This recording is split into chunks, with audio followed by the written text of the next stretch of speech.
Introducción a la telepatía. Por William Ernest Butler. Introducción.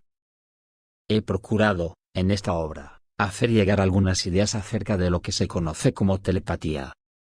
Buena parte de lo que he escrito se basa en mis propias experiencias personales en este campo, pero es evidente que cualquiera que escriba sobre un tema importante está en deuda con quienes, antes que él, hicieron experiencias en este terreno y registraron los resultados obtenidos. Son pocas las personas que, habiéndose dedicado a la práctica de cualquier materia, deben poco o nada a sus predecesores. La enorme mayoría de nosotros puede recordar con provecho que, si el estado actual de nuestro conocimiento parece haber avanzado mucho respecto del de nuestros antepasados, ello se debe a que, mental y filosóficamente, estamos parados sobre sus espaldas. Siempre estamos en deuda con el pasado y no podemos darnos el lujo de repudiarlo.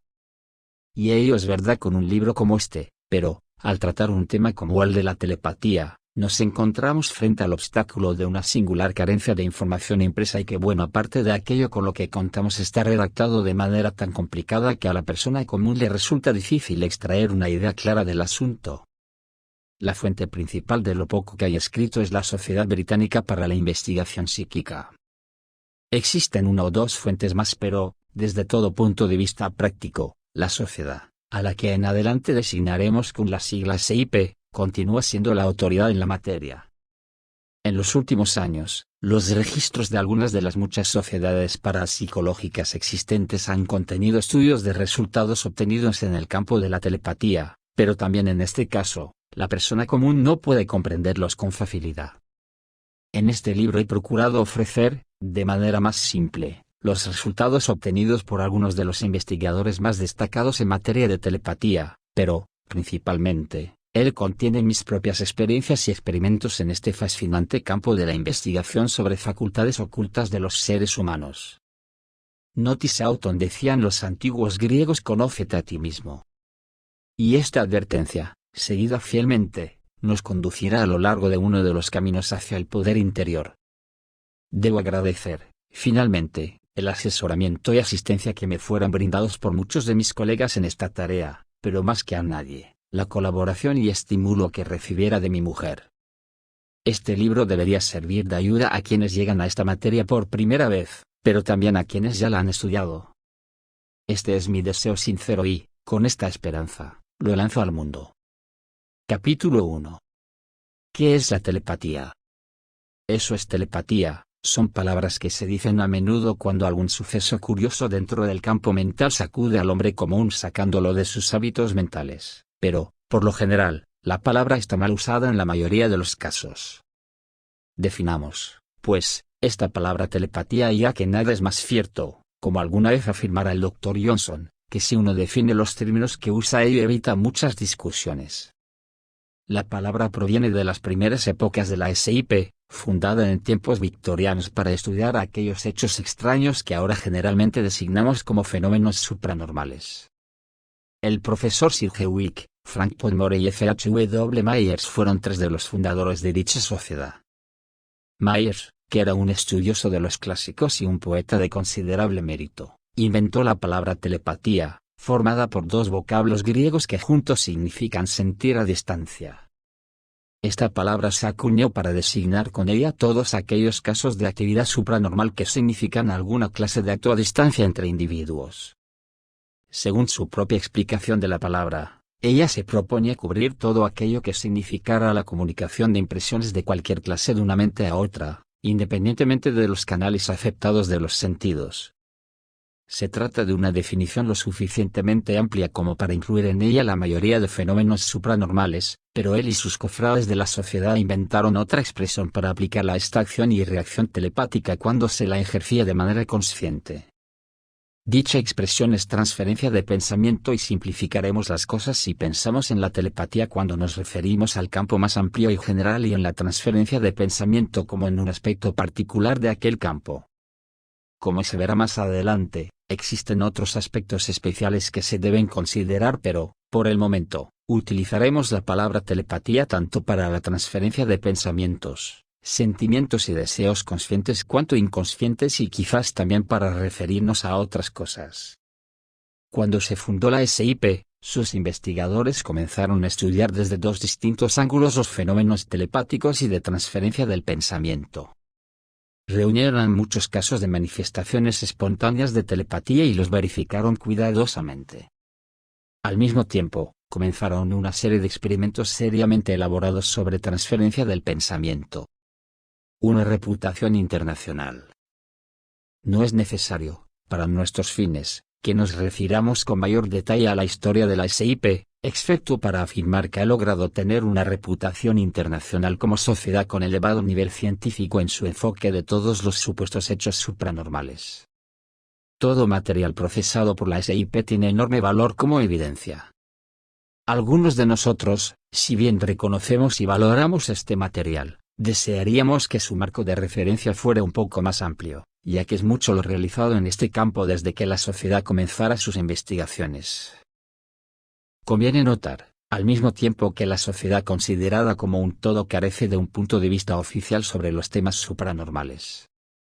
Cada uno de sus miembros goza de libertad para efectuar sus propias observaciones y extraer sus propias conclusiones, pero nadie puede hablar en nombre de la sociedad y afirmar que esta o aquella declaración representan la opinión oficial de la SIP. Vale la pena recordar esto, ya que algunos miembros de la institución, con sus elocuentes y enérgicas opiniones manifestadas en público hacen que, a menudo, la prensa incauta publique que la Sociedad de Investigación Psíquica dice esto o aquello. Completamente separados de la tarea básica de la SIP, son muchos los experimentos que se realizan en este campo. Hasta en algunos países comunistas estamos comenzando a ver investigaciones oficiales. Los comunistas, dominados como están por el materialismo dialéctico de Lenin y Marx, tropiezan con una dificultad más: los fenómenos deben ser encuadrados dentro de un marco de referencia puramente materialista. Por ejemplo, se puede afirmar que al igual que todas las energías materiales conocidas, la telepatía obedece la ley del inverso de los cuadrados. Aparentemente no es así, y por lo tanto, quienes experimentan de otro lado de la cortina de hierro deben volverse locos para poder integrar los fenómenos telepáticos dentro de la idea general del materialismo dialéctico. Otros estudiosos, no participantes de ninguna ideología en particular, están procurando investigar en qué medida los fenómenos telepáticos aumentan o disminuyen la posibilidad de que el hombre sobreviva después de la muerte. Debe notarse que el hecho de la telepatía ya ha dejado de ponerse en tela de juicio, excepto dentro de un grupo pequeño de científicos recalcitrantes cuya mentalidad parece ser de la misma clase que la de aquellas personas que, a pesar de todas las pruebas en contrario, todavía creen que la Tierra es plana. La veneración por lo científico. Existe, claro está, la reacción general de un amplio sector del público, que ubica todas estas cosas dentro del rubro un gran disparate. Los adjetivos se agregan según el gusto de cada uno. Pero incluso estos descreídos intransigentes admiten, si se conversa con ellos en privado, que quizás haya algo de verdad en todo eso y que, con el tiempo, los científicos la encontrarán. Esta curiosa veneración por el científico ocupa, hoy en día, el lugar que antes se acordaba al sacerdote. Sin embargo, científico es quien utiliza una determinada disciplina mental en sus investigaciones y todo aquel que emplea el mismo método tiene derecho a usar ese nombre. En pocas palabras, el científico observa los fenómenos, elabora ciertas teorías que los explican, utiliza sus teorías para efectuar experimentos repetidas veces utilizando diferentes enfoques y, finalmente, presenta los resultados de sus experimentos en la forma de una hipótesis. Esta teoría pues no es realmente otra cosa, será estudiada minuciosamente por sus colegas y es muy posible que sea considerablemente modificada cuando ellos efectúen sus experiencias desde el ángulo peculiar de sus visiones.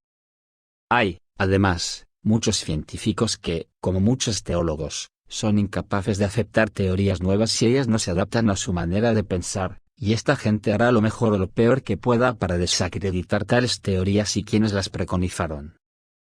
En todo pensamiento humano existe la tendencia a estar con la mayoría y se produce una resistencia instintiva a todo progreso si éste parece ir en contra de lo que hasta entonces se ha creído.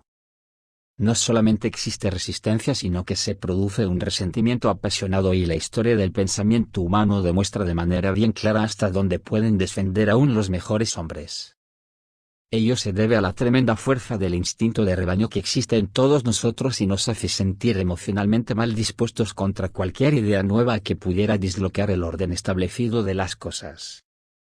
El pensamiento humano tiende, pues, a transitar sus bien surcados caminos si esta tendencia, establecida durante miles de años, no cambia fácilmente.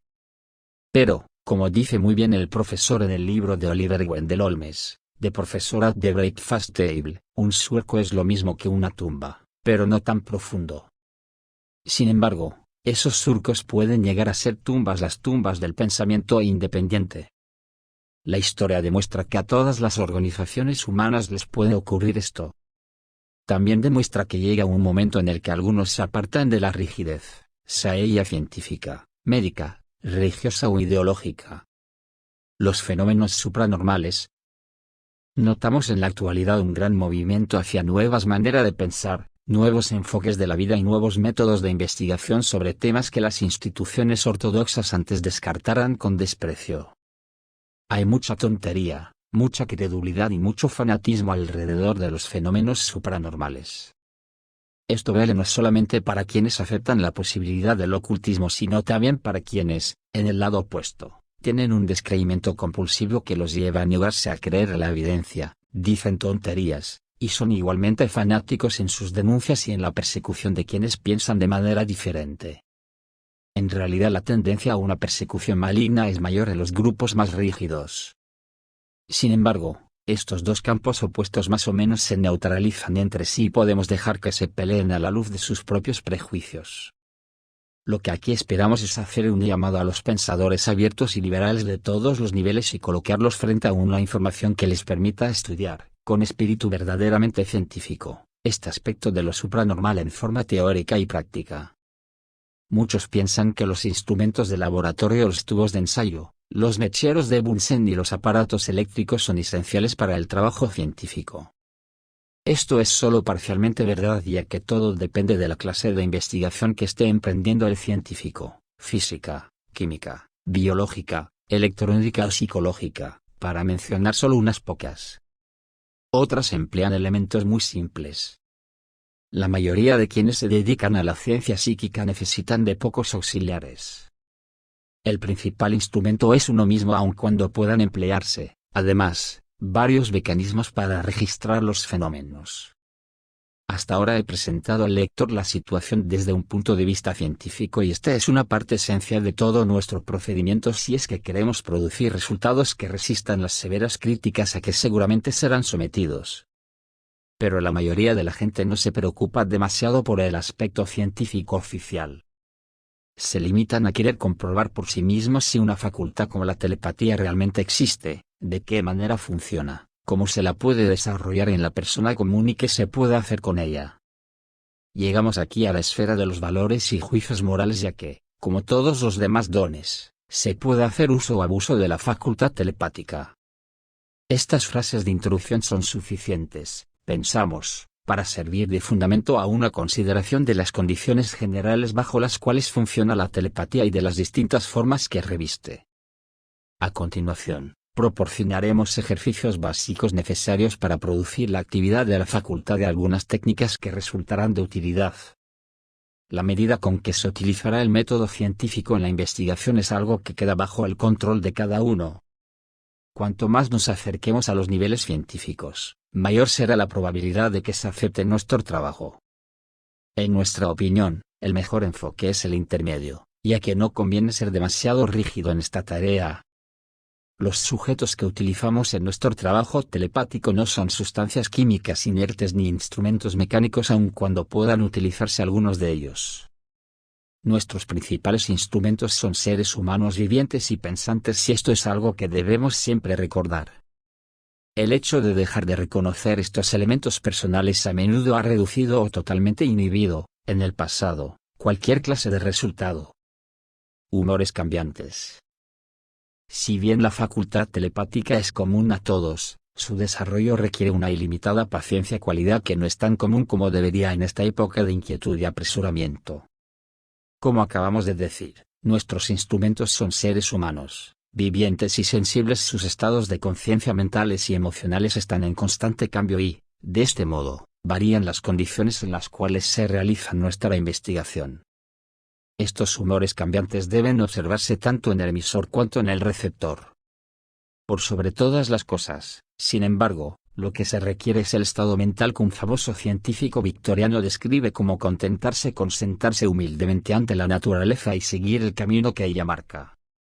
Al iniciar el trabajo se tendrá el cuidado de cumplir con rigidez las condiciones establecidas. Más adelante se aprenderá cuáles son las que se harán más firmes y cuáles podrán relajarse. Al principio lo que importa especialmente son los hechos observados. La elaboración de teorías debe dejarse para más adelante. Cuando se estudia una materia nueva es tonto ignorar todo lo que se ha descrito sobre ella. Empezar de fojas cero sin dato alguno significa que se lograrán pocos progresos. Debe estudiarse, pues, lo que se ha publicado sobre el tema. Puede muy bien ocurrir que otros, siguiendo el mismo camino, hayan hecho ciertas sugerencias que permitan efectuar progresos en los métodos de enfoque y estas sugerencias pueden ofrecernos nuevas ideas. También puede ocurrir que otros hayan demostrado que ciertos caminos no llevan a resultado alguno y esto puede evitar que perdamos tiempo siguiendo una senda que no conduce a nada. A medida que llegamos a ser más expertos, quizás descubramos que algunas de estas líneas de investigación improductivas tienen, después de todo, algún valor. Puede ser que los investigadores originales se equivocaran. Vale la pena recordar aquí que se tiraron miles de toneladas de mineral de pechblenda porque no contenían el mineral que se estaba buscando. Cuando el profesor y Madame Curie trabajaron con estos desechos descubrieron uno de los metales más raros e importantes, el radio, que estaba contenido en la pechblenda. Un caso clásico de tirar el agua del baño con el bebé adentro. Quizás sea interesante y hasta útil, por lo tanto, que una vez establecidos nuestros resultados, volvamos la vista a algunos de estos viejos experimentos que aparentemente no produjeron nada. Puede ocurrir que encontremos un nuevo enfoque que dé luz a nuevos hechos.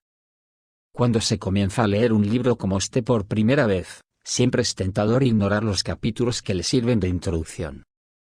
Hay lectores que llegan a ufanarse de ello. Quieren llegar a los ejercicios, quieren comenzar de una vez. Pero ocurre que la introducción cumple dos funciones importantes. En primer lugar, procura proporcionar un buen conocimiento general del tema, y, en segundo, trata de vincular este nuevo conocimiento con todos los conocimientos generales del lector. Por esta razón, nuestras consideraciones iniciales serán, sin duda, valiosas ya que ellas condicionan la mente para el trabajo práctico que después se emprenderá. Capítulo 2. Condiciones físicas para producir experiencias exitosas. Sea cual fuere nuestro campo de investigación, resulta siempre ventajoso contar con la posibilidad de estudiar el área en que trabajaremos, y ello es doblemente verdad cuando se trata de una materia como la telepatía. Si bien quizás ignoremos cuál es el contenido de nuestro campo de investigación, excepto una idea de sus lineamientos generales, debemos recordar siempre la verdad que afirma que ningún tema puede estudiarse aislado. Siempre, y en las maneras más complejas e indirectas, está vinculado con otros terrenos que interesan a la investigación humana. Consideraciones éticas. Antes de comenzar a estudiar en detalle la facultad de que tratamos, quizás resulte útil considerarla desde el punto de vista del motivo. Después de todo, por lo general es un motivo lo que nos lleva a emprender un nuevo camino de trabajo. ¿Cuál es, pues, el motivo que nos impulsa a estudiar la facultad telepática? Un motivo puede ser, claro está, el simple deseo de saber. Pero no basta con investigar un asunto. ¿Qué hacemos con lo que descubrimos? Como cualquier otra facultad mental, la telepatía puede ser usada para el bien o para el mal, ya que, por sí misma, es neutra. Llegamos aquí al terreno de la ética y la moral y nos lanzamos dentro de una jungla de ideas conflictivas, las muy variadas costumbres o hábitos de vida y conducta de las distintas tribus que componen nuestra civilización. Es muy fácil que nos perdamos en esta jungla moral, inmoral, amoral de pensamiento y deseo, a menos que contemos con algunos lineamientos que nos sirvan de orientación, algún hilo de Ariadna que nos guíe a través de este laberinto moral. Una muy alta autoridad del mundo comunista escribió una vez que todo lo beneficioso para el Partido Comunista era bueno y verdadero. Todo lo que no estuviera de acuerdo con el partido era, ipso ipso, malo y falso. Esta manera de pensar es mucho más común de lo que se sospecha y, en realidad, subyace en la mayor parte de lo que pensamos sobre cualquier tema que nos interesa personalmente. En lo que respecta a nuestros propios intereses, tenemos una tendencia natural a oponernos a cualquier idea nueva que pueda significar una amenaza para nuestra forma de pensar. Esta oposición a las ideas nuevas es, claro está, una reacción puramente emocional e irracional. Por lo tanto, toda idea nueva debe enfrentar la reacción irracional de la mayor parte de la humanidad. Solo es verdad si hay algo en ello que me sirva. Si bien una declaración de tal crudeza puede estar expresada de muy diferentes maneras, y con frases convencionales y que nos hagan quedar bien, esa es la reacción fundamental de la enorme mayoría de la gente. Si examinamos con atención nuestros motivos personales para estudiar y utilizar la telepatía, es casi seguro que nos encontraremos con esta pregunta básica escondida en algún rincón oscuro de nuestra mente. Lo cual significa, simplemente, que somos criaturas humanas falibles. Pero existen ciertas orientaciones y, en lo que respecta a lo que aquí nos interesa, podemos resumirlas en 3 breves afirmaciones. La primera es que no debemos intentar usar la facultad telepática que pudiéramos llegar a desarrollar simplemente para obtener ventajas personales. La segunda es que debemos dedicar nuestro poder para servir a Dios y al hombre. Debemos desear conocer para con ese conocimiento, servir. La tercera es que bajo ninguna circunstancia utilizaremos el poder telepático para dominar a otra persona en contra de su voluntad. Nos damos perfecta cuenta de que estos son consejos de perfección y como tal los presentamos. Por lo general nos equivocamos y no alcanzamos este ideal, pero es bueno que estos consejos de perfección predominen en nuestro pensamiento cuando nos ocupamos de todos estos temas supranormales. El aura. Existe alrededor de toda persona un campo muy real de energía psíquica. Por lo general se le denomina aura y se han dicho muchas tonterías alrededor de este tema. Basta decir que los límites normales del aura forman una especie de barrera psíquica y que, con nuestra práctica telepática, no debemos hacer nada que signifique destruir esta barrera personal contrariando la voluntad de la persona involucrada. Si la persona baja voluntariamente sus defensas podremos, si estamos seguros de nuestros motivos, afectar la persona a persona, por medio de la telepatía. Pero ese consentimiento no debe obtenerse recurriendo a ningún método cuestionable tal como la sugestión verbal, convencer a la persona de que debe aceptar, el uso de drogas o, y esto es muy importante, explotando el contacto normal entre amigos o enamorados. Es bueno recordar que así como existen leyes naturales en el plano físico también las hay en los niveles psíquicos y que, aun cuando en ambos niveles de existencia no parezca que las infringimos, es en última instancia verdad que se cosecha lo que se siembra. Existe una moralidad verdadera que no se limita a regir las costumbres de la tribu sino que reconoce una ley de causa y efecto que vale para todos los planos de la existencia. En lo que concierne a nuestro tema, podemos afirmar que existen ciertas consideraciones básicas de responsabilidad que deben siempre tenerse en cuenta. Quien las infrinja tarde o temprano sufrirá las consecuencias de su estupidez y esto es algo que he observado en los muchos años que he dedicado al trabajo en el campo supranormal. Condiciones generales. Pasemos ahora a las condiciones generales que la práctica aconseja como mejores para el trabajo telepático. Todo este tema de las condiciones es bastante espinoso. Muchos supuestos científicos insisten en imponer sus propias y rígidas condiciones a cualquier experimento que se dignan hacer en este campo, olvidando totalmente el hecho de que precisamente dichas condiciones pueden evitar que se produzca nada supranormal.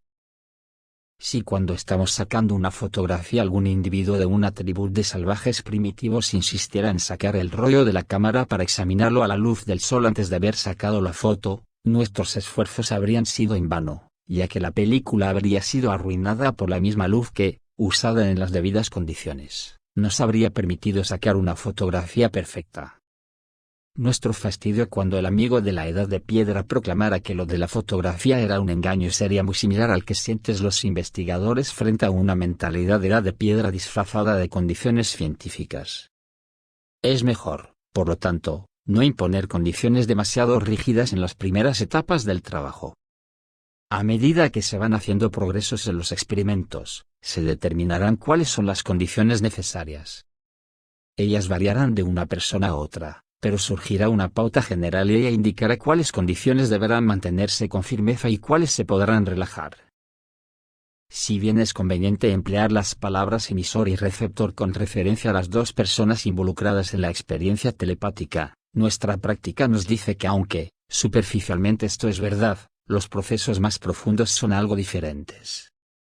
Muchos experimentos parecieran demostrar que en la mayoría de los casos el receptor, lejos de ser un espejo pasivo en el que se reflejan las imágenes enviadas por el receptor, en realidad se adentra en la conciencia para efectuar un contacto profundo, recibiendo de este modo la imagen guardada en la mente del emisor.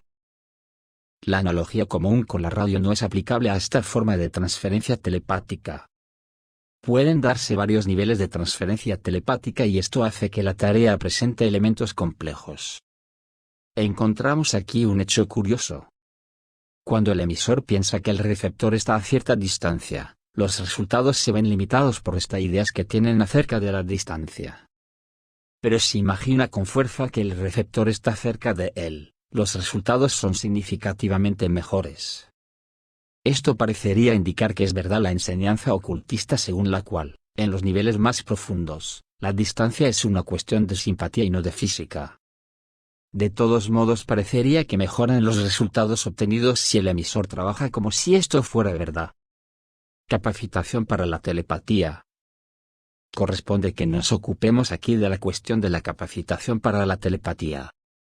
Son muchas las personas que tratan de trabajar en este campo pensando que no hace falta ninguna preparación para ello. Sin embargo, quienes han profundizado en él se dan cuenta de que, primero, es necesario despertar la facultad y, después, estabilizarla y ejercitarla cuidadosamente. Existen ciertos métodos destinados a despertar la sensibilidad telepática pero, en general, el deseo de emplearla hará que comience a aparecer la facultad. Existen constantemente a nuestro alrededor actos telepáticos inconscientes y ello indica que es bien poco el estímulo necesario para hacerla normalmente consciente. Pero entonces se la deberá practicar ya que, de lo contrario se transforma en lo que a veces se llama talento salvaje, es decir, incierto y no confiable en cuanto a sus actos. Algunas organizaciones ocultistas han transformado este adiestramiento en un arte y hemos visto que en ellas se produce un tipo de telepatía que rara vez se ve en otros lados. Los métodos utilizados por los ocultistas no tienen ningún secreto. Lo que sí es notable es la capacitación sistemática de emisor y receptor. Es perfectamente posible que un grupo de personas transmita un mensaje combinado a un único receptor y es igualmente posible que una persona se comunique con un grupo. He visto usar ambas formas de telepatía y observado que lo que produce resultados es el trabajo disciplinado y constante durante el adiestramiento. Debemos ahora considerar con mayor detalle las condiciones en las cuales llevaremos a cabo nuestros experimentos. En primer lugar, debemos acercarnos a la materia creyendo, siquiera parcialmente, en sus posibilidades. Quizás nuestra creencia se limite a una actitud de neutralidad en nuestro enfoque del tema. Se cree por lo general que el emisor debe concentrarse durante un tiempo bastante prolongado en la imagen que desea transmitir. Se piensa, asimismo, que el emisor debe desear intensamente llegar a proyectar el mensaje desde donde está hasta una cierta distancia. No es así. El periodo de tiempo durante el cual el emisor está activo puede ser solo una fracción de minuto en realidad. Una gran concentración durante un lapso prolongado puede servir para impedir que se transfiera lo pensado. El mecanismo de la facultad telepática se encuentra en realidad, en los niveles subconscientes del emisor y el receptor. Todo lo que hace falta es que el emisor forme una imagen lo más clara posible del pensamiento que envía y que sienta la emoción que se vincula con él. La falta de carga emocional es lo que a menudo produce el fracaso de la persona sensible a la telepatía. Los parapsicólogos modernos han comenzado a darse cuenta de esto y ahora emplean otras imágenes que no sean las cartas Fenner y los diagramas geométricos para efectuar sus transmisiones. Intención y visualización. La imagen mental, con su carga emocional creada por el esfuerzo consciente directo del emisor, debe ahora imprimirse en su propio subconsciente en las mejores condiciones posibles. Esto nos lleva a considerar la intención y la visualización. Tal como empleamos la palabra, la intención es un acto voluntario por medio del cual ponemos en funcionamiento la maquinaria mental subconsciente de modo que esté preparada para el trabajo que deberá realizar. Debe ser un esfuerzo voluntario calmo, no debe haber ningún esfuerzo violento. Esto vale para todos los fenómenos psíquicos más delicados, así como para la ejercitación rutinaria para la concentración, meditación y visualización. Existe una anécdota de los comienzos de la ya desaparecida doctora Annie Besant, alumna de la genial teósofa Madame H.P. Blavatsky. La doctora Besant se encontraba sentada, tratando de concentrarse según las instrucciones recibidas de Madame Blavatsky. De pronto ésta le hizo notar sin alterarse: «Querida Annie, uno no se concentra con las cejas». De este modo hizo notar a la doctora Besant que los músculos de su cara estaban en tensión mientras trataba intensamente de concentrarse.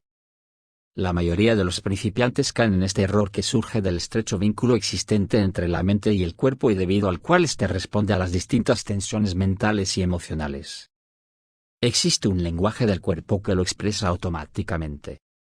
En nuestro trabajo telepático esto equivale a una voz que llama cuando no nos hace falta y debemos tomar medidas para silenciarla. Tal cosa se logra con el adiestramiento para relajarnos. Existen muchos métodos para relajarse, pero el que ofrecemos es muy simple y efectivo. Existe asimismo un ejercicio respiratorio sencillo que puede contribuir al éxito. Obtenido el estado de relajamiento, el emisor está preparado para transmitir el mensaje al receptor. Ya hemos dicho que no debe esforzarse por enviar el pensamiento. Todo lo que hace falta es tener una imagen mental más clara posible. Esta imagen puede elaborarse visualizándola de manera clara y esto significa, por lo general, que habrá existido un adiestramiento deliberado del poder visualizador, ya que una visualización clara no es algo tan común como podría suponerse. Por lo regular se utilizan imágenes preparadas, pero el trabajo que significa el adiestramiento de la facultad de visualizar dará una mayor claridad a las imágenes que el emisor debe transferir a su subconsciente y, por esta razón, recomendamos seriamente que, aun cuando se cuente con un tal poder ya bastante desarrollado, se entrene esta facultad y se la emplee con constancia. La proyección de imágenes. Existen personas capaces de contemplar cualquier superficie lisa, tal como una hoja de papel, y proyectar en ella una imagen que han visualizado mentalmente y, para ellos, esta imagen proyectada aparecerá como un grabado objetivo. Bajo determinadas condiciones, estas imágenes proyectadas pueden ser vistas por otras personas que observen el papel sobre el cual se ha proyectado la visualización.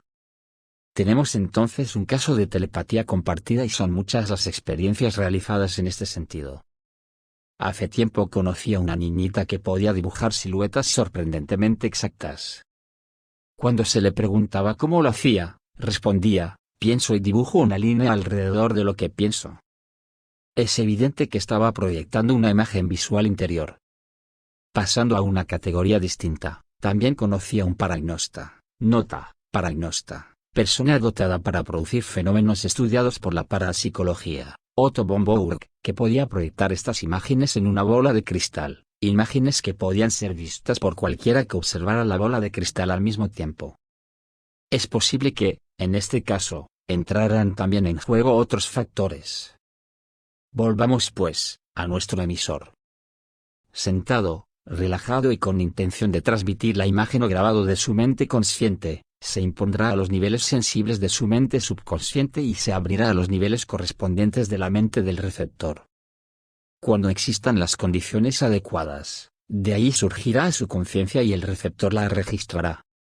Hemos dicho cuando existan las condiciones adecuadas, ya que en este trabajo telepático se observa a menudo un curioso desfasaje temporal. Se recibe el mensaje cuando se lo envía, pero, por alguna razón, queda demorado o se lo suprime totalmente. Esto se vincula con las actividades de la mente consciente del receptor, pero, por lo general, cuando se efectúan trabajos experimentales existen fuertes razones para que la imagen surja tan pronto como se la recibió. ¿De qué manera ocurre esto? Es, en gran medida, algo que depende del tipo psicológico. Quizás se trate de oír una voz interior o de ver una imagen visual. A veces llega como un conocimiento claro y definido que no va acompañado de imagen alguna. A veces es una fuerte impresión mental. O tal vez no llegue jamás al consciente del receptor, pero surja a través de lo que se conoce como escritura automática. También puede suceder que se utilice más de un canal. Un caso de escritura automática. En relación con la recepción de mensajes telepáticos por medio de la escritura automática, existen muchos casos de este fenómeno registrados en los anales de la investigación psíquica. El periodista y reformador social W. T. Stead, que desapareciera en el desastre del Titanic, tenía la facultad de recibir mensajes telepáticos de esta manera, y lo mismo ocurría con la señorita E.K. Bates, una de las primeras integrantes de la SIP. Muchos otros han registrado sus experiencias con esta forma de recepción telepática. En una época también yo tenía esa facultad, y quizás resulte de interés el ejemplo de una de mis experiencias. En esa época vivía a algunos kilómetros de Londres, donde residía mi maestro en este campo. Sin premeditación alguna, siguiendo un impulso, tomé lápiz y papel y me preparé para la escritura automática. Con gran sorpresa de mi parte, escribí lo siguiente: estoy en Suiza, parando en un hotel en lo alto de las montañas. Estoy sentado en la galería del hotel mirando salir el sol detrás de los picos cubiertos de nieve. Este mensaje me resultó completamente sorprendente, pues no sabía que mi maestro se encontrara fuera de la ciudad. Para comprobarlo, llamé por teléfono a su casa de Londres. El ama de llaves contestó y me informó que mi maestro estaba pasando unas vacaciones en Suiza. Cuando volví a verlo le pregunté por el mensaje. Me contestó que era totalmente cierto, pero que él no tenía conocimiento consciente de haberlo enviado. Esto también ocurrió en el caso de los amigos de W. T. Stead, que de la misma manera, se comunicaron por medio de mi mano utilizando esta escritura automática. También ellos ignoraban haber enviado tales mensajes aun cuando fueran correctos en cuanto a su contenido. Todo esto permitiría deducir que alguna parte de nuestra conciencia más profunda está muy activa de una manera supranormal y sin que la mente consciente sepa nada al respecto. Capítulo 3. Condiciones físicas y psicológicas. Debemos volver aquí a la pequeña referencia que hiciéramos, en el capítulo 2, al tema de la distancia. Hice notar allí que si el emisor transmitía el mensaje pensando que el receptor se encontraba muy cerca de él, las probabilidades de recepción eran mucho mejores. Elaboremos un poco este concepto, ya que ello significa una considerable diferencia en cuanto a los resultados que podemos obtener. Estamos acostumbrados a considerar que lo que nos rodea está separado de nosotros por espacio o distancia, y es verdad que la vida normal en la Tierra no podría realizarse si ignoráramos este factor de la distancia. Pero lo malo es que tenemos una tendencia a proyectar la idea de distancia física al área de lo no físico, que es donde llevamos a cabo nuestros experimentos telepáticos. Estamos acostumbrados a pensar en nosotros como seres encapsulados, unidades vitales separadas de todas las demás unidades, pero la experiencia en el uso de las facultades telepáticas y psíquicas pronto nos convence de que existen aspectos de nuestra naturaleza interna que están en alguna clase de contacto permanente con todas las demás unidades vitales. Dado que esta es la realidad, si pensamos que el receptor está separado del emisor por una distancia, los resultados que obtengamos se verán afectados por esta creencia. La idea de que estamos enviando el mensaje a través de una distancia nos llevará a pensar en términos de una limitación, y quizás dudemos de poder proyectar nuestros pensamientos hasta tan lejos. La mente subconsciente, siempre dispuesta a cumplir la menor sugerencia de nuestra mente consciente, responderá, por lo tanto, limitando los resultados de nuestro experimento. Sí. En cambio, pensamos que el receptor está cerca de nosotros, también en este caso el subconsciente nos responderá no permitiendo que la impresión de distancia interfiera con los resultados. Todo el concepto de cerca y lejos reviste una nueva forma cuando comenzamos a tener éxito en nuestras experiencias telepáticas, ya que ello nos hace pensar de diferente manera, con mayor libertad con respecto del pensamiento físicamente limitado dentro del cual generalmente nos movemos. Un sistema definido. Hemos visto cuáles son las principales condiciones que determinan el éxito en los experimentos telepáticos. Existen otras, claro está, que pueden contribuir en gran medida a ayudarnos o a poner trabas en nuestro trabajo. La primera de ellas es que debemos elaborar un sistema definido para experimentar. Deberán anotarse de inmediato todos los resultados de la experiencia, no se deberá dejar nada para más tarde. La memoria humana es falible e, inconscientemente, es posible que alteremos lo que ocurrió a menos que, de alguna manera, haya quedado registrado en un nivel físico. Es posible que subrayemos ciertos puntos y olvidemos otros, como saben muy bien los funcionarios policiales y otros que deben recoger información de testigos. Es verdad que si el lector efectúa sus experimentos tomándolos simplemente como un estudio interesante de algo que parece ser un hecho supranormal y sin interesarse por ofrecer evidencia científica al mundo, podrá dejar de lado muchas de las condiciones que hemos indicado. Quien me haya seguido hasta aquí puede pensar que hemos hecho aparecer todo esto como algo muy complicado y que el simple procedimiento de sentarse y querer que el receptor perciba la idea transmitida producirá resultados, sin necesidad de observar cuidadosamente todas las condiciones sugeridas. Quizás esto sea verdad para algunas personas. Pero lo que hemos presentado es el resultado de muchos años de experiencia práctica en este campo de la investigación. Existe otra condición que se asocia con la necesidad de un sistema definido. Se deberá registrar, no solo el experimento realizado, sino el clima físico que lo rodea. Se tomará nota de las fases de la Luna, las condiciones atmosféricas tales como nubosidad, lluvia y variaciones, como la tensión eléctrica en el aire debido a los truenos. Los fenómenos psíquicos y la telepatía es un fenómeno psíquico se ven afectados en gran medida por las reacciones subjetivas de los sujetos a las variaciones atmosféricas. También existe una variación bastante definida debido a la posición de la Luna y estos detalles pueden introducir alteraciones marcadas en el funcionamiento de la facultad psíquica. Distracciones. Se deberán notar, asimismo, las condiciones inmediatas del experimento. La temperatura del cuarto donde se efectúa, la ausencia o no de distracciones ajenas a él, tales como ruidos fuertes o insistentes. He notado, a veces, que el tic-tac de un reloj de pie en el cuarto llegaba a distraer mi atención, la forma de la habitación y, finalmente pero no menos importante, el bienestar físico de los experimentadores, emisor y receptor. Se debe contar con sillas cómodas, que no sean demasiado duras pues, de lo contrario, los experimentadores dedicarán su tiempo a meditar sobre la dureza, pero tampoco demasiado blandas, simplemente cómodas. Durante la realización de experimentos como estos, no se deberá forzar la atención concentrándola en el cuerpo físico y no se deberá usar ropas incómodas o ajustadas. Finalmente, y esto es muy importante, tanto el emisor cuanto el receptor deben estar emocionalmente calmos, no se discutirá acaloradamente antes de comenzar la experiencia. Este punto es realmente importante, ya que estos trastornos emocionales debilitan la posibilidad de surgimiento de esta facultad o, si ella aparece, puede ocurrir que capte y transmita las ideas emocionales en lugar de la imagen que se quiso enviar. Esto sería, de todos modos, un ejemplo de telepatía, pero no un ejemplo de trabajo experimental controlado. No queremos decir con esto que dicha telepatía emocional esté mal, ya que la mayor parte de la telepatía espontánea tiene un contenido emocional. Lo que sí queremos afirmar es que en los experimentos controlados esta emoción suele interferir en los resultados. Una de las condiciones más importantes cuando se realizan trabajos telepáticos experimentales es la paciencia. Son muchas las personas que intentan trabajar en el campo de la ESP, nota, ESP, sigla de las palabras inglesas Extrasensorial Perception, percepción extrasensorial, la telepatía y los fenómenos psíquicos en general, que no llegan a darse cuenta de que, por lo general, no se obtienen resultados la primera vez que se intentan o la quinta y por esta razón abandonan todo con fastidio. No hace mucho oí a alguien decir, ¿telepatía? Ja, sí, hice 5 experimentos pero no conseguí nada.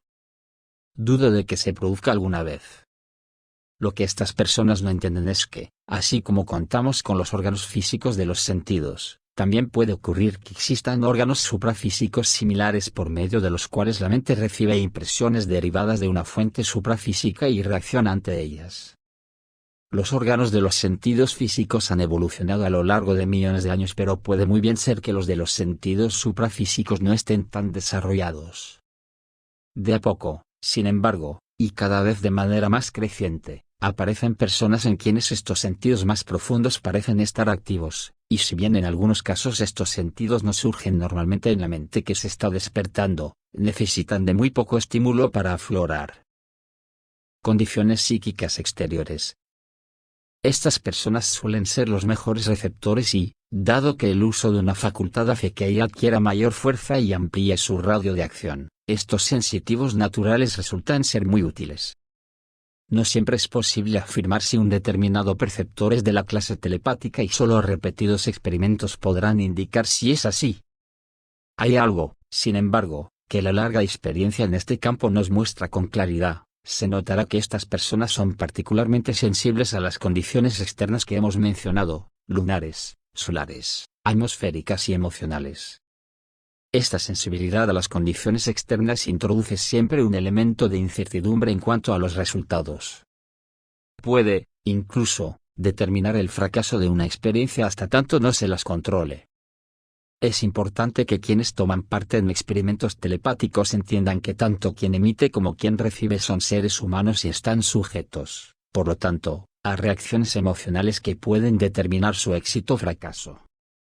Sugerimos, por lo tanto, que se realice una serie de alrededor de 10 experiencias de cuyos éxitos o fracasos no se informe ni el emisor ni el receptor. Esto evitará que se depriman exageradamente ante un alto porcentaje de fracasos, cosa frecuente en las primeras etapas del adiestramiento. Si se emplea una unidad de 10 experimentos por vez, resultará fácil determinar el porcentaje de éxitos y fracasos. Por lo general estos abundan más a menos que se tenga la buena suerte de conseguir dos personas muy sensitivas y, lo que es más importante, emocionalmente compatibles entre sí. Un viejo dicho ocultista afirma que cuando los agentes apropiados se aplican a los pacientes apropiados se obtienen los mejores resultados. Existe una versión moderna de esta frase y es la que expresa que dos personas trabajan juntas como si fueran el cuchillo y el tenedor. Esta simpatía emocional es por lo general un signo de simpatía psíquica profunda, lo que se designa con la palabra rapport. Y se aconseja, por lo tanto, que, de ser posible, se elijan 3 o 4 pares de emisores y receptores, y se efectúen todas las combinaciones posibles para determinar cuál emisor trabaja mejor con cuál receptor. Esta pareja constituirá la primera línea de investigación. Debe recordarse, sin embargo, que la facultad aumenta con el uso, por lo que se formarán parejas con las demás personas del equipo para que actúen como emisores y receptores en otras series de experiencias. Su porcentaje de fracasos quizás sea mayor que en el caso de la primera pareja, pero cualquier reacción telepática, por débil que sea, se verá fortificada con la práctica y ello podrá dar lugar a la formación de una nueva pareja de sensitivos. Con el tiempo también la segunda pareja podrá registrar muchos éxitos, pero, repitamos, el valor de la paciencia es evidente. El aburrimiento aumenta los fracasos. Quienes estudian los resultados de este tipo de experiencias psíquicas han observado que el porcentaje de fracasos tiende a aumentar cuando los sujetos llegan a aburrirse. Este es siempre un factor incierto ya que las personas difieren mucho en sus reacciones. Cuando el experimento se prolonga demasiado o, por otras razones, pierden interés, los errores comienzan a sumarse hasta que prácticamente no hay éxito alguno. Pero cuando los experimentos no se prolongan excesivamente y se procura que los mensajes sean interesantes, el porcentaje de éxitos comienza a aumentar.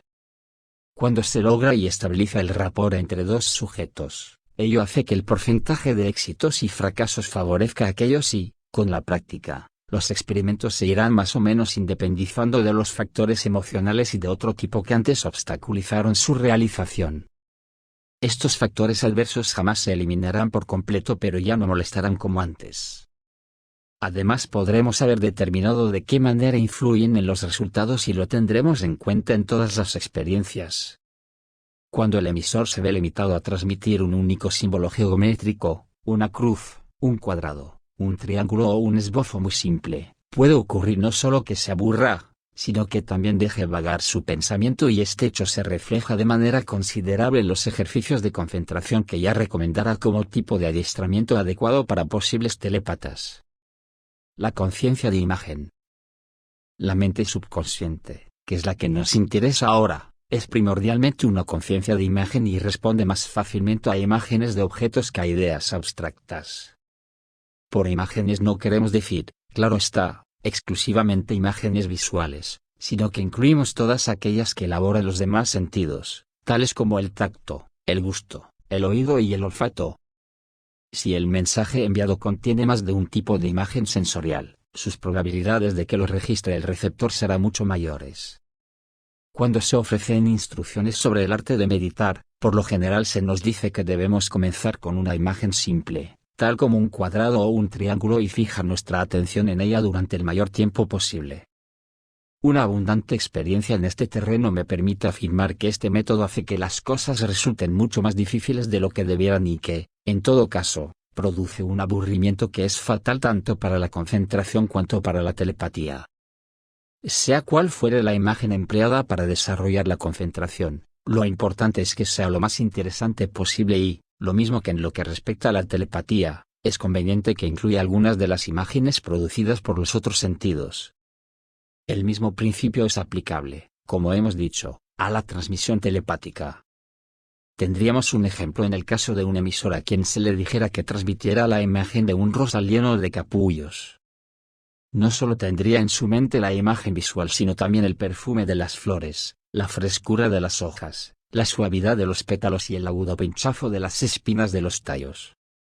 La imagen visual, en la que por lo general se basa la impresión telepática, puede transmitirse de manera más efectiva si se la aísla de lo que la rodea.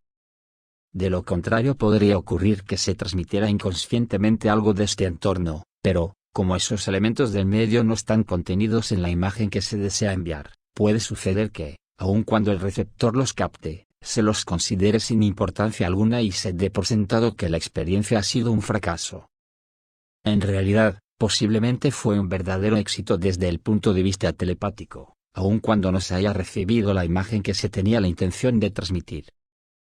Un sistema que puede emplearse para aislar la imagen a transmitir consiste en imitar el gesto del artista que, con las manos alrededor de los ojos, trata de tapar todo lo que lo rodea, excepto aquello que desea ver. Otra forma de hacer lo mismo es construir un tubo hueco de cartón y observar a través de él lo que se quiere transmitir. Personalmente, este método me ha dado mucho resultado. En este capítulo hemos procurado ofrecer una idea de las condiciones físicas y psíquicas requeridas para que la telepatía tenga éxito. Hay otras, pero ellas afectan los niveles más profundos del acto telepático y las consideraremos cuando estudiemos dichos niveles. Notemos al pasar que, al contrario de lo que generalmente se cree, tanto los hombres como las mujeres pueden actuar como receptores. El sexo tiene muy poco que ver con esta facultad, excepto en cuanto a que, por lo común, la mente femenina es más receptiva. Pero hay muchos hombres que poseen idéntica capacidad y que se pueden adiestrar para llegar a ser receptores muy eficientes. Capítulo 4. Capacitación para la telepatía. En el último capítulo esbocé las condiciones generales que rigen la transmisión telepática del pensamiento. Ahora nos ocuparemos del adiestramiento que necesitan el emisor y el receptor, a lo que agregaremos una detallada descripción del procedimiento seguido en el trabajo telepático. Quizás algunos lectores se asombren al saber que todas las personas que se dedican a esto deben someterse a un adiestramiento. Sin embargo, ello es verdad, ya que, si bien hemos dicho que tanto el emisor como el receptor deben capacitarse para ello, lo cierto es que es importante que todos quienes toman parte en el experimento hayan sido adiestrados para trabajar en equipo, en un equipo en el que cada uno hace el aporte de su técnica para alcanzar el resultado final. Así, quienes registran el experimento en uno y otro extremo deben seguir una técnica que les permita ofrecer una relación científica y verdadera de los hechos. Es verdad que, como ya hemos dicho, es posible a veces transmitir impresiones telepáticas simplemente sentándose y queriendo que el mensaje sea recibido. Del mismo modo, es posible a veces sentarse, poner en blanco la mente, logro bastante difícil de conseguir, y recibir el mensaje proyectado. Es igualmente posible producir una relación verdadera y científica sin contar con una capacitación previa, pero, también en este caso, no es tan fácil como parece. Emisor y transmisor. Consideremos primero el adiestramiento del emisor o agente. Digamos, de paso, que también debe capacitarse como receptor y que esta doble capacitación se aplica también al receptor, quien debe adiestrarse como emisor.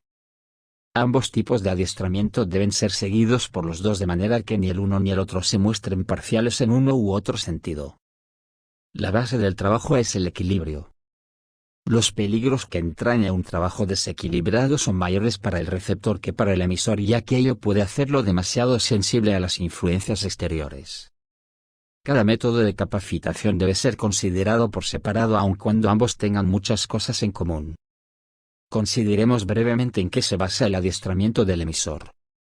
El mensaje pasa de la mente consciente a sus niveles subconscientes y el mismo mecanismo funciona en el receptor, solo que el mensaje emerge de su subconsciente y pasa a su consciente, excepto cuando se produce una verdadera escritura automática.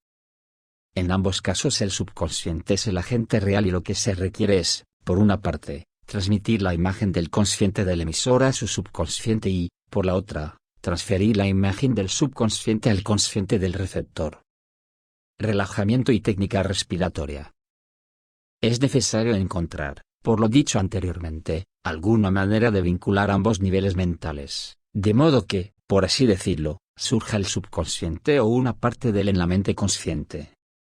Ello puede lograrse por medio del uso de un relajamiento y de una técnica respiratoria que es común a muchos sistemas de adiestramiento esotérico.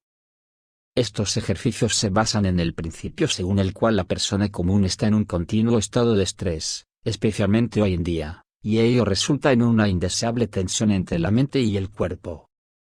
Si el cuerpo logra relajarse, la mente lo seguirá. Ahora bien, el estrés es realmente de naturaleza emocional y la respiración y el relajamiento lo tienen en cuenta, ya que respiración y emociones están estrechamente relacionados. Si se desea probar la verdad de lo que acabamos de decir, el siguiente experimento resultará de utilidad. La próxima vez que se encuentre en medio de estrés emocional, comienza a respirar, aspirando y exhalando el aire lentamente. Cuente lentamente hasta 5 mientras aspira, hasta 2 mientras retiene el aire, hasta 5 cuando exhala el aire y, finalmente, hasta 2 para completar el ciclo. Si continúa respirando de este modo durante 1 minuto, notará que su estado emocional ha disminuido considerablemente y hasta desaparecido. El principio detrás de esto es que es imposible sentir intensamente si uno está respirando lenta y profundamente. Los yogis hindúes descubrieron este hecho hace muchos siglos y basándose en él han inventado varios ejercicios respiratorios. Algunos de ellos, aptos para cuerpos indios, no son tan útiles para muchos occidentales, cuya psicología y desarrollo corporal son diferentes de los orientales. Pero existen equivalentes occidentales de los ejercicios orientales y el que acabamos de ofrecer a los lectores es muy útil. Cuando se retiene el aliento es importante procurar no cerrar la garganta, se deben usar los músculos del pecho para evitar hundir la caja torácica. Si alguien nos golpeara en el pecho mientras retenemos el aire, este podría salir de inmediato sin ningún impedimento en la garganta. Esta respiración profunda sirve además como masaje del plexo solar, centro nervioso estrechamente vinculado con las emociones y reduce el estrés de ese centro debilitando, de este modo, nuestras reacciones emocionales involuntarias. Esta reducción de las reacciones nerviosas afecta a todo el cuerpo y disminuye las tensiones musculares. Ella puede aumentarse todavía más por medio del siguiente ejercicio. Siéntese tranquilamente en una silla cómoda pero no demasiado blanda y durante 1 minuto practique el ejercicio respiratorio que acabamos de explicar. Ahora fije su atención en la parte superior de su cabeza y contraiga los músculos del cuero cabelludo. Relájelos y luego mueva los músculos faciales. Contráigalos especialmente los de la frente y luego relájelos. Vaya descendiendo por su cuerpo, contrayendo y relajando los músculos a medida que avanza, mentalmente, de la cabeza a los pies. Al principio notará que su tendencia es a volver automáticamente al estado de tensión pero, con la práctica, encontrará que esto va desapareciendo y le será posible descansar en un estado de relajamiento total. Este estado significa un enorme descanso y cuando se logra llegar a él y a mantenerlo sin ningún esfuerzo físico o mental, se podrá avanzar un paso más. El reflejo condicionado. Elija cualquier palabra o símbolo que le agrade y relaciónelo con el sentimiento de relajamiento pacífico que ha producido en usted mismo de modo que, toda vez que enuncie la palabra oral o mentalmente, o visualice el símbolo elegido, dicha palabra o símbolo provoquen en usted de inmediato el estado de relajamiento. Una vez que consiga relacionar la palabra o símbolo con el estado de relajamiento, habrá dominado la técnica que se conoce como reflejo condicionado. Los experimentos telepáticos pueden iniciarse, claro está, antes de poseer perfectamente esta técnica. La única diferencia reside en que se tendrán más éxitos y menos fracasos según sea su dominio del ejercicio, con lo que, cuanto antes se domine la técnica, mejor será. Un experimento típico. Veamos ahora la descripción detallada de un típico experimento telepático bien planificado. En primer lugar, el cuarto o cuartos usados deben tener una temperatura razonable, no debe hacer ni demasiado calor ni demasiado frío. Cualquiera de estos dos extremos interferiría en el trabajo. Las sillas serán cómodas pero no demasiado. Deben permitir ver cualquier grabado que se trate de transmitir sin que se deba hacer un esfuerzo desmedido. El grabado podrá colocarse extendido sobre una mesa o sostenido verticalmente por medio de algún soporte como, por ejemplo, los que usan las mecanógrafas para colocar los documentos que copian. Si se trata de objetos sólidos, se los colocará sobre una mesa. Si el receptor está en el mismo cuarto que el emisor, se tomarán las medidas del caso para que aquel no vea el objeto o grabado. El mejor sistema consiste en rodear con un biombo la mesa a la que se sienta el emisor. Quizás convenga que el receptor tenga tapones en los oídos, lo que evitará que pueda escuchar aún el menor murmullo. Una persona se ocupará de registrar la experiencia. Su trabajo consiste en proporcionar los grabados, símbolos, dibujos u objetos que se utilizarán en los experimentos y registrar el tiempo que lleva cada uno de ellos, así como todo dato pertinente, tal como las condiciones atmosféricas, la temperatura de la habitación, la fase de la luna, nueva, llena, etc. Y cualquier otro detalle que pudiera afectarlo. Entre ellos, será de gran importancia el estado mental, emocional y físico del emisor, y del receptor, si ambos se encuentran en el mismo cuarto. Si emisor y receptor estuvieran en habitaciones separadas, también habrá una persona encargada de registrar lo que ocurra con el receptor y, en este caso, tomará nota de los mismos detalles que quien se ocupe del emisor. Es muy importante que no se converse innecesariamente dentro del cuarto y que, dentro de lo posible, se procure que no lleguen los ruidos exteriores. Esto último es, sin duda, un consejo en busca de la perfección, ya que, en el mundo moderno, no siempre es posible evitar que el ruido exterior nos afecte, sea donde fuere que nos encontremos.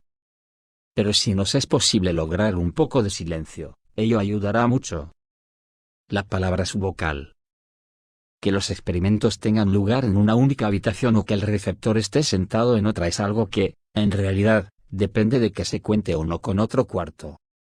Si es posible obtener un segundo cuarto, esto servirá de mucho, pues evitará toda posibilidad de que el receptor obtenga indicios que pudieran llegarle por medio de la palabra subvocal del emisor. Esto significa que, de manera totalmente inconsciente, el emisor puede vocalizar lo que emite, pero hacerlo tan silenciosamente que no se da cuenta de ello.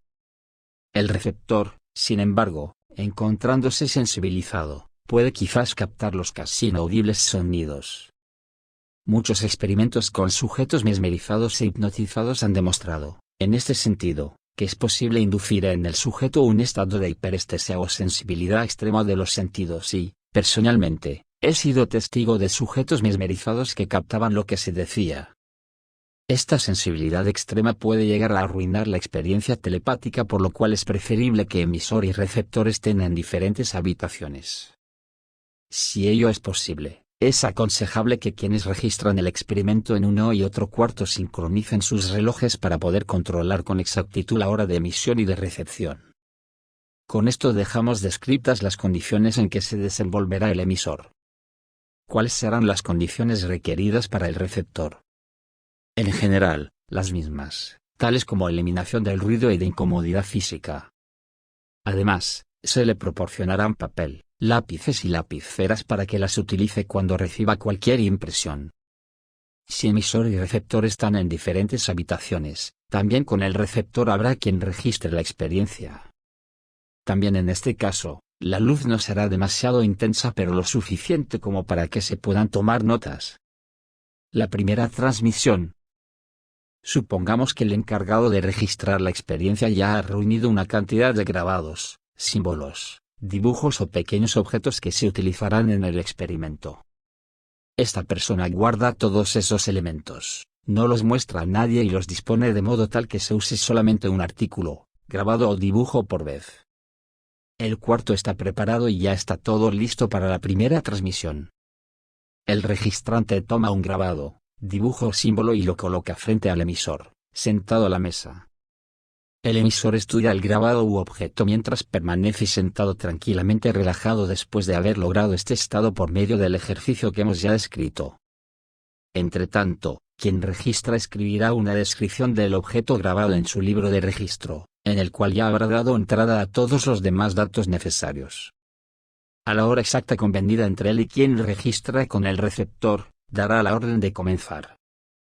El emisor se concentra de inmediato en el objeto grabado, lo examina con atención, con la deliberada intención de transmitirlo al receptor.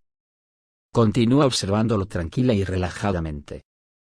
No debe existir ninguna clase de esfuerzo excesivo, sea este físico o mental, solamente la intención calmosa y deliberada de transmitir. Al mismo tiempo, deberá aceptar mentalmente que el receptor se encuentra dentro del cuarto, muy cerca de él. Cuanto más fuerte sea en él esta creencia, mejor será para el éxito del experimento. Aceptar de esta manera la proximidad del receptor produce un efecto muy real, ya que ello eliminará temporalmente las dudas e inhibiciones que pudieran existir en el subconsciente del emisor acerca de la proyección de imágenes a distancia. El envío del mensaje no debería llevar más de 20 a 30 segundos y, transcurrido ese lapso, el emisor suspenderá su actividad. Procedimiento seguido por el receptor. El procedimiento que seguirá el receptor es ligeramente diferente. Deberá encontrarse en el mismo estado de relajamiento que el emisor. Luego y durante alrededor de 5 segundos, deliberada e intencionalmente, procura llegar al emisor con la intención de recibir de él el mensaje que contiene su cerebro.